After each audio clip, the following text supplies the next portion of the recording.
నామములో వందనాలు తెలియజేస్తున్నాం. ప్రియ స్నేహితులారా, మరొకసారి మీకందరికి కూడా ప్రభు అయిన యేసుక్రీస్తు వారి అతి పరిశుద్ధమైన నామంలో వందనాలు తెలియజేస్తున్నటువంటి వారున యేసుక్రీస్తుని గూర్చినటువంటి సంగతులు మనము ఆలోచన చేయడానికి ఇష్టపడుతూ ఉన్నటువంటి వారున్నాం.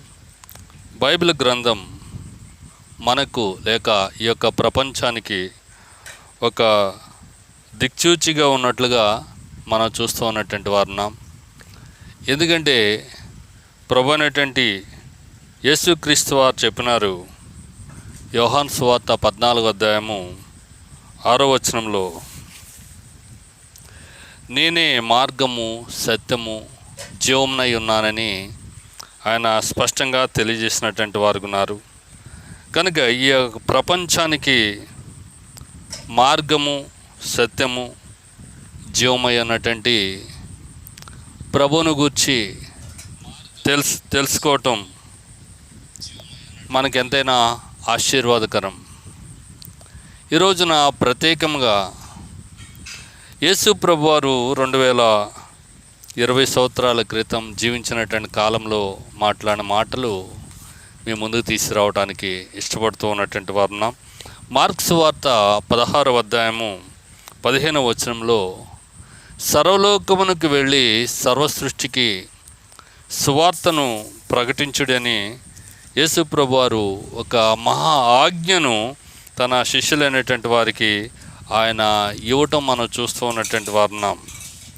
ఇది మహా ఆజ్ఞగా మనం గమనించవలసినటువంటి వారున్నాం. మార్కు సువార్త 16:14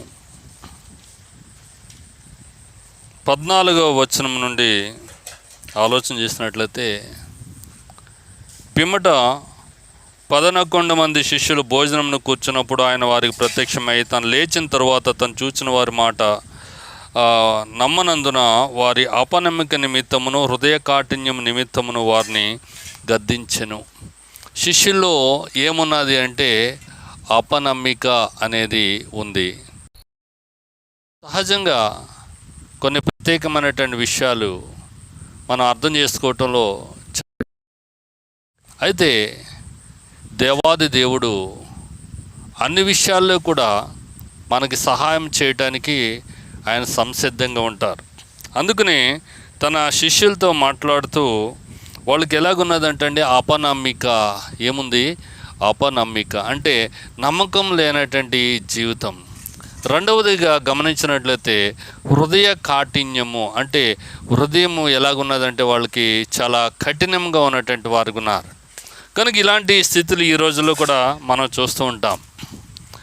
దేవుడు అని అనగానే లేక యేసుక్రీస్తుని గురించి మనం ఆలోచన చేస్తుంటే ఏ విషయానికి లేనంత కాంట్రవర్సీ అంటే ఆ యొక్క విభేదాలు యేసుక్రీస్తుని గూర్చి మనం చూస్తూ ఉన్నటువంటి వారున్నాం. యేసుక్రీస్తుని గూర్చున్నటువంటి సంగతులు మనకి వినబడిన తక్షణమే ఈయన ఏదో పరాయి దేవుడు, పరాయి దేశానికి సంబంధించినటువంటి వాడు, మనకు సంబంధించినటువంటి వారు కాదు అని మనం చూస్తూ ఉన్నటువంటి వారున్నాం. అయితే సువార్త అంటే గుడ్ న్యూస్, ఈ యొక్క సువార్త కూడా ఏమైందనేది మనం గమనించవలసినటువంటి వారున్నాం. లోకంలో ఎన్నో వార్తలు ఉంటూ ఉంటాయి. వాటిల్లో మరి సువార్త అనేది శుభవార్తలు అనేవి వినటం చాలా అరుదుగా అయిపోయినటువంటిది ఉంది. ఒక న్యూస్ పేపర్ తెరిచినా లేక ఒక టీవీ ఛానల్ తెరిచినా మనకి ఏమాత్రం కూడా శుభ వచనాలు మనకు కనిపించవు. మంచి విషయాలు మనం చూడలేం. పలానా చోట యాక్సిడెంట్ జరిగినట్ట, పలానా చోట మర్డర్ జరిగినట్ట, ఇవే చూస్తుంటాం. కానీ ఈ ప్రపంచానికి సర్వ సృష్టికి ఒక శుభవార్త 2020 సంవత్సరాల క్రితం ప్రకటింపబడింది. అదేమిటి అనంటే రక్షకును గూర్చినటువంటి సువార్త. రక్షకుడు పుట్టినాడు మానవ జాతిని రక్షించడానికి, పాపము నుండి శాపము నుండి విడిపించడానికి ఒక రక్షకుడు పుట్టినాడు. ఆయనే ప్రభు అయినటువంటి యేసుక్రీస్తు అని లేఖనంలో రాయబడింది. నేడు రక్షకుడు మీ కొరకు పుట్టినాడు, ఈయన ప్రభు అయిన క్రీస్తు. ఎందుకు ఆయనకి యేసుక్రీస్తు అని పేరు పెట్టినారు అనంటే తన ప్రజలను వారి పాపం నుండి ఆయనే విడిపించును గనక ఆయనకి యేసు అని పేరు పెట్టుదు అని దేవుని వాక్యంలో చూస్తూ ఉన్నటువంటి వారున్నాం. అసలు సర్వ సృష్టికర్త అనంటే దేవుడు అనంటే ఎలాగుంటాడు అంటే అన్ని విషయాల్లో కూడా సర్వమునికి కూడా ఆయన సృష్టికర్త. ఆదికాండము 18:25 దేవుడు అంటే ఎవరు అనేది వ్రాయబడింది. ఆయన సర్వలోకానికి తీర్పు తీర్చువాడు అని రాయబడింది. రెండవ సంగతి చూస్తూ ఉంటాం, యెషయా గ్రంథం 54:5 ఆయన సర్వలోకమునకు దేవుడు అని రాయబడింది. జకర్యా గ్రంథము 14:9 సర్వలోకమునకు రాజు అని రాయబడింది. ఆయన దేవుడు సర్వలోకానికి, ఆయన సర్వలోకానికి రాజు. అంతేకాదు సర్వలోకానికి కూడా తీర్పు తీర్చువాడు. ఆయనే సర్వసృష్టికర్త, ఆశ్చర్యకరుడు, ఆలోచనకర్త, బలవంతుడైన దేవుడు, నిత్యుడగు తండ్రి, సమాధానకర్త, అధిపతి అని ఆయనకి పేరు పెట్టబడినటువంటిది ఉంది. మరి ఇలాంటి సర్వసృష్టికర్త అయినటువంటి దేవుని గూర్చినటువంటి సంగతులు తెలుసుకోవటం ద్వారా నీవు నేను కూడా ఎంతో ఆరోగ్యవంతమైనటువంటి జీవితాన్ని జీవించడానికి అవకాశం ఏర్పడుతుంది. ఈ యొక్క నిత్య దేవుడిని, సత్యదేవుడిని, ఎప్పుడు ఉండేవాడిని, సృష్టికర్తను గూర్చి అన్వేషించడానికి అనేకులు ప్రయత్నాలు చేసినప్పుడు వాళ్ళకి సరిగా అర్థం కాలేదు. దేవుని గూర్చి వారికి అర్థం కాలేదు కనుక వారు ఏం చేస్తున్నారు అని అంటే రోమాపత్రిక 1:18 దుర్నీతి చేత సత్యమును అడ్డగించడానికి ప్రారంభించినారు. ఇంతకుముందే చదువుకున్నాము, వారి యొక్క అపనమ్మిక అలాగే హృదయ కాఠిన్యము. మానవునిలో ఎప్పుడైతే అపనమ్మకం వస్తుందో, హృదయ కాఠిన్యం అనేది వస్తుందో, భగవంతుడు ఖచ్చితంగా గద్దించేవాడుకున్నాడు, బుద్ధి చెప్పేవాడుకున్నాడు, ఆ యొక్క మనుషులను సరిచేసేవారుగా ఉన్నటువంటి వారుకున్నారు.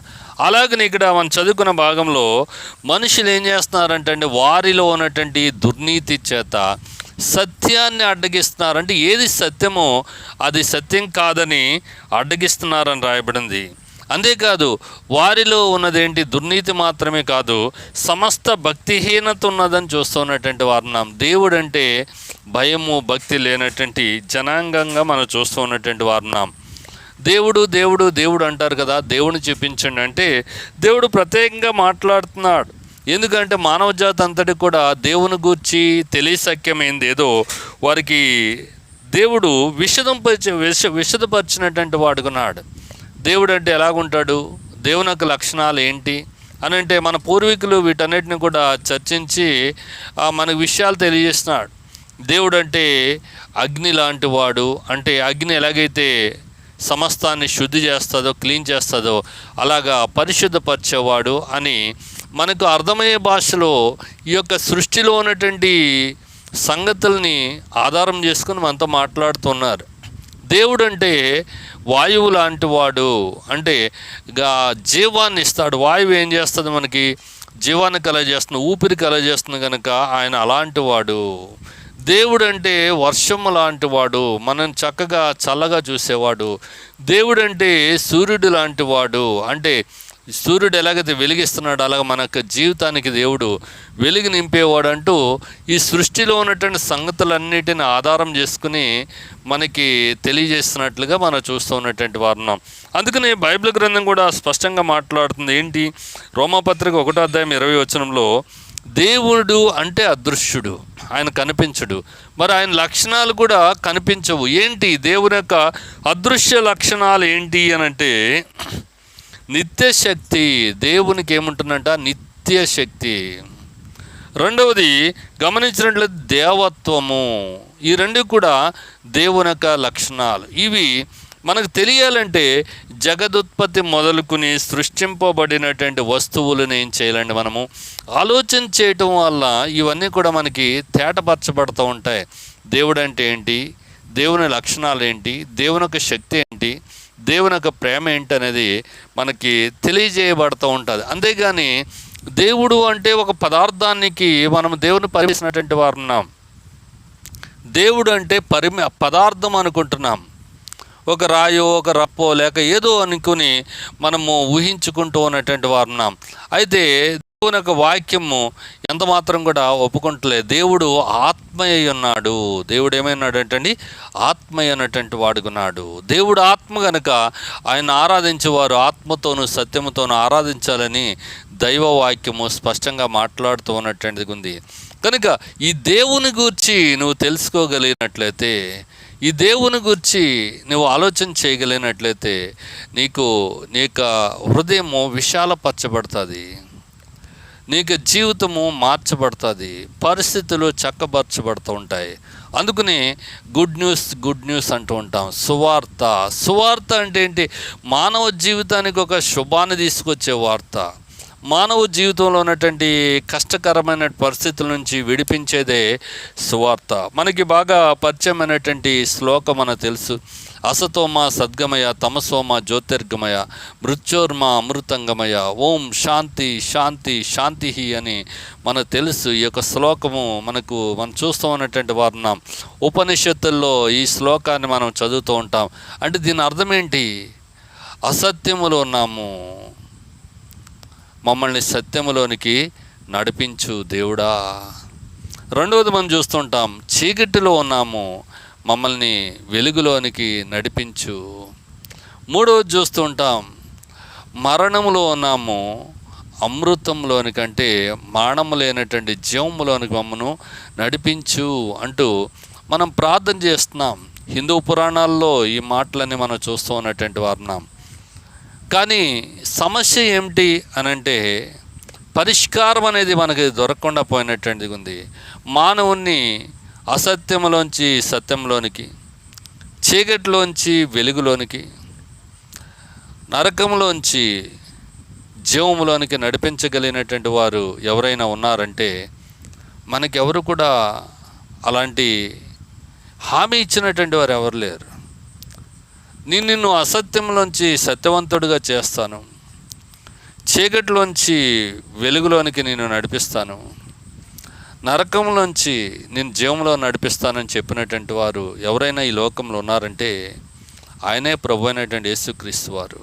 యోహాను సువార్త 14:6 ఆయన అంటారు, యేసు చెప్పెను, నేనే మార్గమును సత్యమును జీవమును ఉన్నాను, నా ద్వారా తప్ప ఎవరును తండ్రి వద్దకు రాలేరని రాయబడినటువంటిది ఉంది. కనుక ఈ రోజున ఈ యొక్క క్రైస్తత్వము అనేది ఒక మతం ఎంత మాత్రం కూడా కాదండి. క్రైస్తత్వం అనేది ఒక మార్గం. ఆ మార్గంలో ఎవరైనా వెళ్ళొచ్చు, ఒక హైవేలో ఎవరైనా వెళ్ళొచ్చు, ఒక రోడ్లో ఎవరైనా వెళ్ళొచ్చు. నువ్వు వెళ్ళకూడదు, నువ్వు రాకూడదు అంటున్నామంటే అది అమానుష్యత్వం. అందుకనే చిన్నాటి పుస్తకాల్లో, పాఠ్య పుస్తకాలకు వెనభాగంలో రాయబడి ఉండేది. ఏమని రాయబడి ఉండేది అంటే అంటరాంతనమ అమానుష్యం అని రాయబడింది. ఈ రోజున ఒక శ్రేష్టమైనటువంటి మార్గంలోనికి కులమత భేదం లేకుండా ఎవరైనా కూడా రావచ్చు. అది మేలు కలిగే మార్గం అయితే ఎవరైనా రావచ్చు, శ్రేష్టమైనటువంటి మార్గం అయితే ఎవరైనా రావచ్చు. మన శ్లోకం చెప్పిన రీతిగా ఏదైనా ఒక మార్గం, ఈ లోకంలో ఉన్నటువంటి మార్గాలు, సిద్ధాంతాలు, మేము కూడా మా సిద్ధాంతం కూడా అసత్యంలోంచి సత్యంలోనికి నేను నడిపిస్తుంది అని అంటే ఆ మార్గంలో వెళ్ళొచ్చు, తప్పులేదు. అంతేకాదు చీకట్లు ఉన్న నీ హృదయంలో చీకటి ఉంది, నీ హృదయంలో ఉన్నటువంటి చీకటిని తీసివేసి నీ హృదయాన్ని వెలుగుతో నింపుతాను అని ఏదైనా ఒక మార్గం చెప్తే దాంట్లో వెళ్ళొచ్చు, తప్పేం లేదు. అంతేకాదు దైవ గ్రంథం స్పష్టంగా మాట్లాడుతూ ఉన్నటువంటిది ఉంది, తమసోమ జ్యోతిర్గమయ మృత్యోర్మ అమృతంగమయ. అంటే ఈ యొక్క శరీరం ఎలాగ భూమిలోని పోతుంది, ఆత్మకు చావలేదన్న సంగతి మనకందరూ తెలుసు. అయితే నువ్వు చస్తే నీకు పరలోకాన్ని ఇస్తానని చెప్పే మార్గం ఏదైనా ఉంటే నిర్మోహమాటంగా వెళ్ళొచ్చు. అందుకనే మేము ఎరిగింది, మాకు దొరికింది ఒక మార్గం దొరికింది. అది యేసు మార్గం, అది పురాతన మార్గం, అది ఎప్పటి నుంచో ఉన్న మార్గం. ఆ మార్గంలో మేము ప్రవేశించినాం. సహోదరుడా సహోదరి, అభ్యంతరం లేకపోతే నీవు కూడా ఆ మార్గంలో రావచ్చు. నీ జీవితం కూడా మార్చబడుతుంది, నీ పరిస్థితులు మార్చబడతాయి. ఎందుకంటే మానవునికి ఖచ్చితంగా సత్యవంతుడిగా ఉండాలి, యథార్థవంతుడిగా ఉండాలనే ఒక ఆశ ఉంది. అందుకనే మనము సత్యనారాయణ అని పేరు పెట్టుకుంటాం. అంటే నారాయణుడు అంటే దేవుడు, ఆయన ఎలాంటి వాడు అంటే సత్యవంతుడని. మరి మనం కూడా సత్యవంతులుగా ఉండాలని ఆ పేరు పెట్టుకున్నాం, కానీ మరి మన సత్యవంతులుగా ఉండటానికి అవకాశం ఉన్నదంటే లేదు. మన యొక్క రక్తంలో పాపం అనేది ఉంది, ఆజ్ఞాతిక్రమం అనే బుద్ధి ఉంది. అది మనల్ని పాపం చేసేవారుగా మనల్ని చేస్తూ ఉన్నటువంటిది ఉంది. అందుకనే బైబిల్ గ్రంథం చెప్తుంది, బైబిల్ గ్రంథమే కాదు వేదాలన్నీ కూడా చెప్తూ ఉన్నటువంటివి ఉన్నాయి. యజ్ఞాలు, మహాయజ్ఞాలు, పాప పరిహారాలు, బలులు ఇవన్నీ ఎందుకు వచ్చినాయంటే మనుషుడు పాపాత్ముడని అవన్నీ కూడా వేలెత్తి చూపిస్తూ ఉన్నటువంటివి ఉన్నాయి. మనుషుల్లో ఉన్నటువంటి అపవిత్రత నుండి మానవుడు విడుదల పొందాలంటే రక్త తర్పణ చేయాలి, అప్పుడే ఆ మనుషుడు శుద్ధీకరింపబడతాడని వేదాలన్నీ మన వైపు వేలెత్తి చూపుతున్న సమయంలో బైబిల్ గ్రంథం చెప్తుంది, రోమీయులకు రాసిన పత్రిక 3వ అధ్యాయం 23వ వచనంలో, ఏ భేదమును లేదు, అందరూ పాపం చేసి దేవుడు అనుగ్రహించే మహిమను పొందలేకపోతున్నారని దేవుని వాక్యం సెలవిస్తుంది. అయితే పాపమునొచ్చే జీతము మరణము, నిత్యాగ్ని గుండమని రాయబడింది. ప్రభు అయినటువంటి యేసుక్రీస్తు వారి ద్వారా దేవుని యొక్క ఉచితార్థమైనటువంటి కృప ఏంటంటే యేసు ద్వారా దేవుడు మనకి నిత్య జీవాన్ని ఇవ్వటానికి ఇష్టపడుతూ ఉన్నటువంటి వారికి ఉన్నారు. ఎందుకంటే మనమందరం కూడా మరణానికి, పాపం చేత మరణానికి సిద్ధమైనప్పుడు, మన ఆత్మవంచంతో మనం బ్రతకవలసినప్పుడు, మన మీద మరణం ఏలుబడి చేస్తున్నప్పుడు శాంతి సమాధానం లేకుండానే, యథార్థత లేకుండానే ఈ లోకాన్ని ముగిస్తున్నాము. అయితే తర్వాత లోకము చాలా భయంకరమైనటువంటి పరిస్థితి. ఈ లోకం నువ్వు శాంతి అనిపించలేనప్పుడు ఈ లోకాన్ని ముగించిన తర్వాత నువ్వు శాంతిని ఎలాగ అనిపించగలుగుతావు? మనందరికి కూడా అంతరంగాల్లో ఒక ఆశ ఉంటుంది, ఏంటంటే రెస్ట్ ఇన్ పీస్. ఈ లోకంలో ఎలాగ శాంతి దొరకలేదు, ఆ యొక్క స్వర్గరాజ్యంలో అయినా శాంతి దొరకని అంటూ మనము మన యొక్క శ్రేయభిలాషుల గురించి ప్రార్థన చేస్తూ ఉంటాం. అయితే దేవుని వాక్యం చెప్తుంది, యేసు ప్రభువు వారు అంటున్నారు, శాంతి మీకు అనుగ్రహించున్నాను, నా శాంతిని మీకు అనుగ్రహించున్నాను, అది లోకం ఇచ్చినట్టుగా కాదని రాయబడింది. కనుక ఈ రోజున యేసు ప్రభు మనందరి కొరకు కల్వరి శిలువపై తన ప్రాణాన్ని అర్పించినారు. ఆయన చనిపోయినాడు, పాతిపెట్టబడినాడు, తిరిగి 3వ రోజున సజీవుడిగా లేచినటువంటి వాడుకున్నాడు. ఆయన శిలువ మీద నుండి మానవ జాతికి గొప్ప క్షమాభిక్షను అనుగ్రహించినాడు. తండ్రి, వీరేమి చేయుచున్నారు, వీరు ఎరుగురు గనక వీరిని క్షమించుము అని చెప్పినాడు. నీకు క్షమాపణ కావాలి, ఫర్గివ్నెస్ కావాలంటే యేసు దగ్గర మాత్రమే నీకు క్షమాపణ దొరుకుతుంది. రెండో విషయానికి వచ్చినట్లయితే, ఆ యొక్క దొంగ శిలువ మ్రాను మీద వారు వేలాడుతున్నప్పుడు కుడివైపున ఉన్నటువంటి దొంగ అంటాడు, యేసు, నీవు నీ రాజ్యంతో వచ్చినప్పుడు నన్ను జ్ఞాపకం చేసుకుంటే యేసు ప్రభువు చెప్పిన మాట ఏంటంటే, నేడు నీవు నాతో కూడా పరదేశులు ఉండువు. అంటే మానవ జాతికి సాల్వేషన్ అంటే రక్షణ ఇచ్చినటువంటి వాడుకున్నాడు. 3వదిగా చూసినట్లయితే తనను కనినటువంటి తల్లి మరియను చూసి అంటాడు, తన శిష్యుడితో చెప్తున్నాడు, ఇదిగో అమ్మా నీ కుమారుడు అంటూ తల్లితో చెప్పి శిష్యుడితో అంటున్నాడు, ఇదిగో నీ తల్లి అంటూ బాధ్యతలు నెరవేర్చినాడు. అంటే నేను విడవనటువంటి వాడు, నేను మిమ్మల్ని ఎన్నడను అనాథలుగా విడవనని యేసుప్రభు చెప్తూ ఉన్నటువంటి వారుకున్నారు. ఇలాగున తన యొక్క బాధ్యతలన్నిటినీ కూడా శిలువ మ్రాను మీద ఆయన నెరవేర్చినటువంటి వాడుకున్నాడు.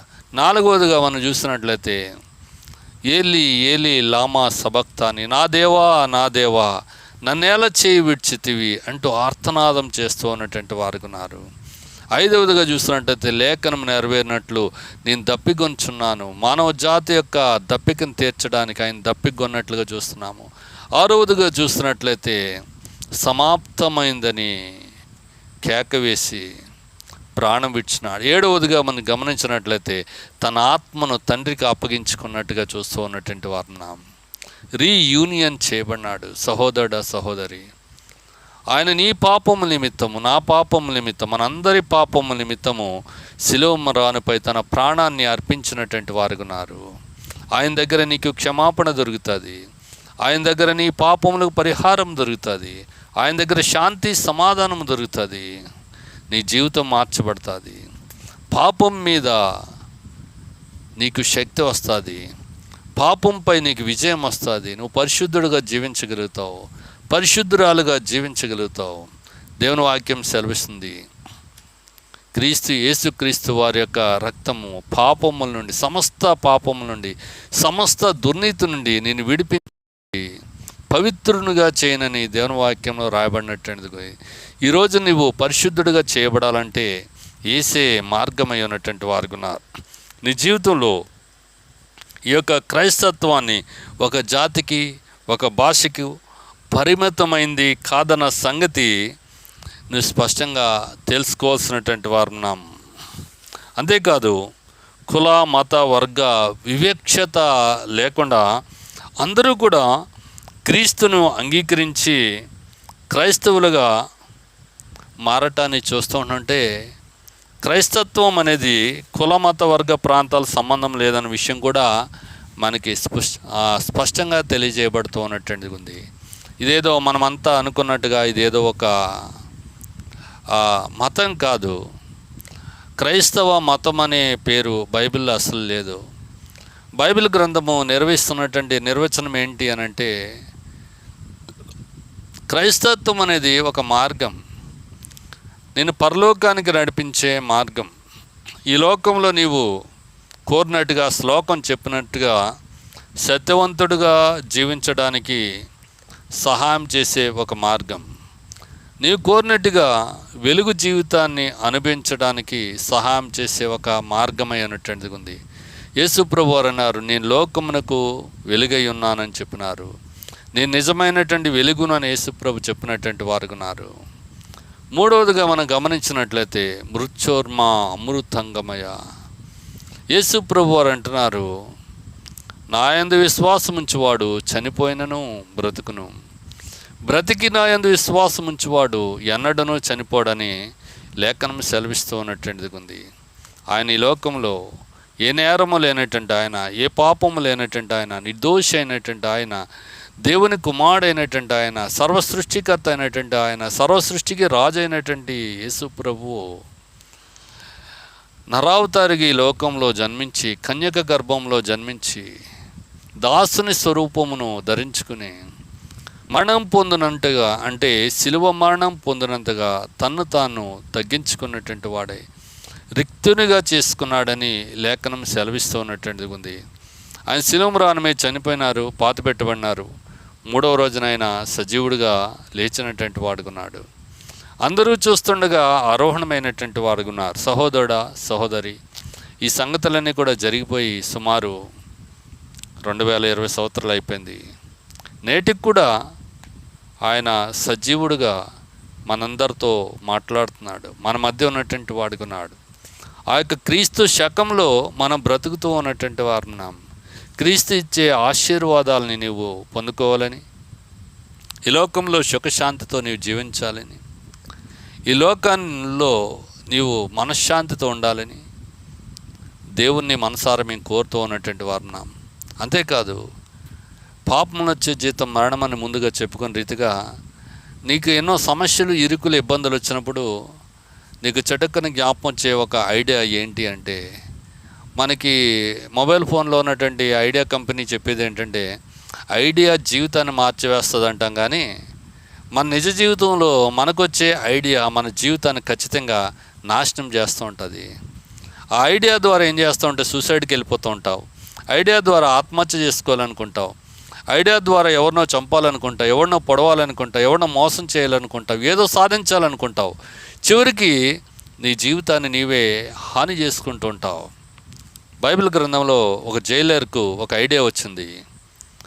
తాను కాపలా కాస్తున్నటువంటి ఆ జైలు గోడలు భూకంపం వచ్చి పడిపోయినాయి. ఆ రాత్రికాల సమయంలో జైలు గోడలన్నీ పడిపోయినాయి. ఖైదీల సంఖ్యలన్నీ కూడా విడిపోయినాయి.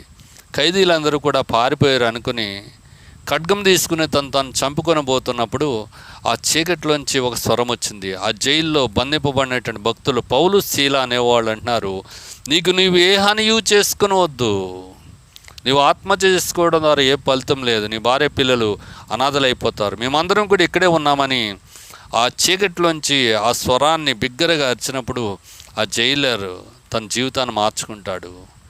ఖైదీల దగ్గరికి వచ్చి అంటాడు, అయ్యలారా, రక్షణ పొందడానికి నేనేం చేయాలి అని అంటే, ఆ భక్తులు ప్రబోధించినారు, ప్రభు అయిన యేసునందు విశ్వాసం ఉంచుము, అప్పుడు నీవును నీ ఇంటి వారును రక్షింపబడుదురని దేవుని వాక్యం రాయబడింది. సహోదరుడా, సహోదరి, ఈ సమయంలో చివరిగా మీకు తెలియజేసే ఒకే ఒక సువర్తమానం ఏంటంటే, యేసుక్రీస్తు మన పాపముల నిమిత్తం చనిపోయినారు, మన పాపముల నిమిత్తము పాతిపెట్టబడినాడు.